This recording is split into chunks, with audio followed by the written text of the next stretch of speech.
This is my brand new Grizzly G0454ZW 20-inch planer.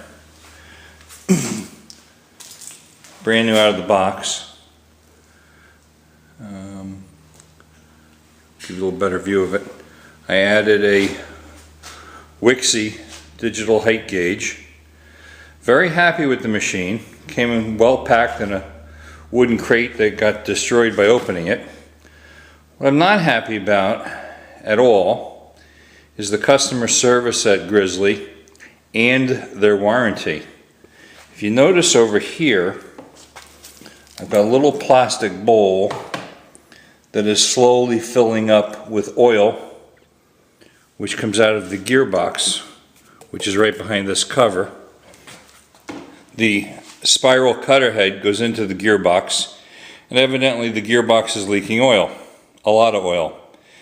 This machine has only been run maybe 20 minutes total, and Grizzly says, well, we'll send you a new seal. They have nobody that comes out and does any repairs or anything of that nature. They said, if you crate it up, we'll take it back and replace it. Well, I didn't save the crate, and I'm not really happy about spending hours with no instructions whatsoever from them pulling the gearbox apart.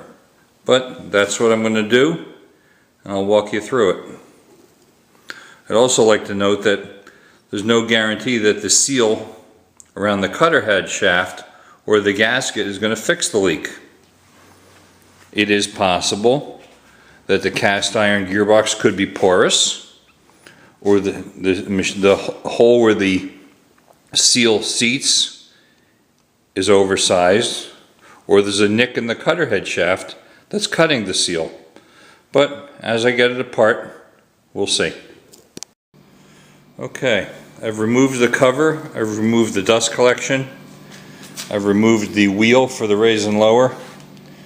You can see the spiral cutter head here, and where the shaft goes down into the gearbox over here is the seal that I got to replace.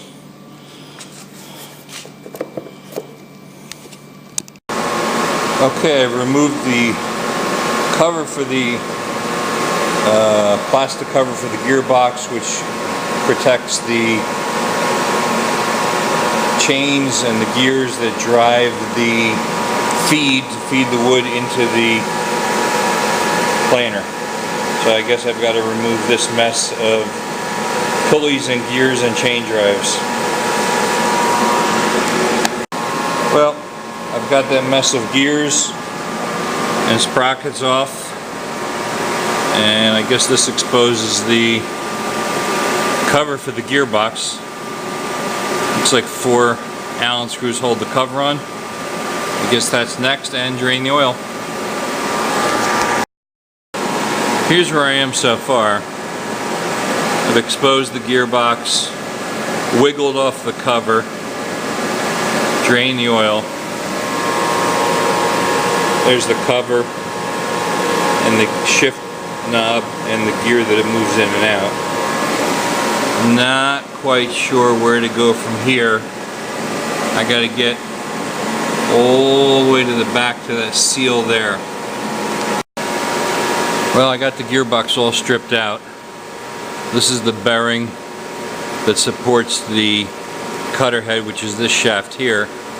I've got the gearbox unbolted and loose, but the bearing is stuck pretty hard onto the cutter head.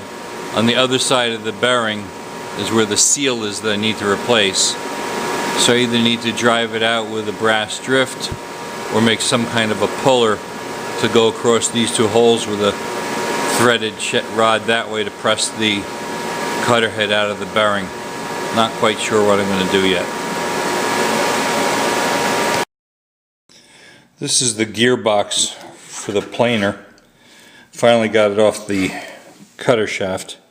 This is the bearing that the cutter shaft rotates on, and on the back side is the seal that is leaking. But as you can see, the seal is terribly loose in the housing.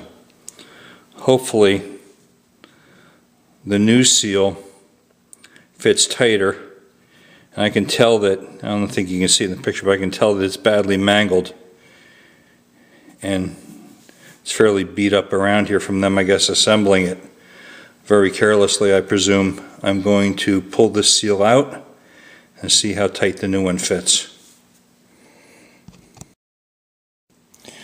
This is the new seal. It's slipped in pretty loose. I don't know whether it should turn this easily in the housing.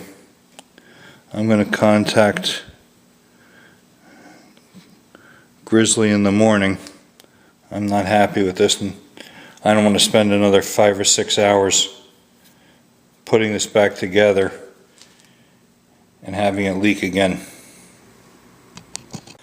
Okay, as I showed you before, this is the new seal installed in the old gearbox, and it spins free as can be, and that's going to be a leaker.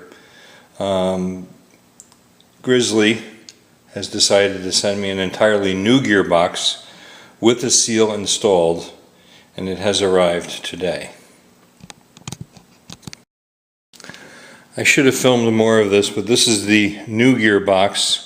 It has to be disassembled to be able to attach the cutter head shaft and the bolt, but it was a bit of a bear. It took me probably a good hour and a half to get it back to this stage, and now I'm ready to fill it with oil before I attach all the accessories to see if it leaks.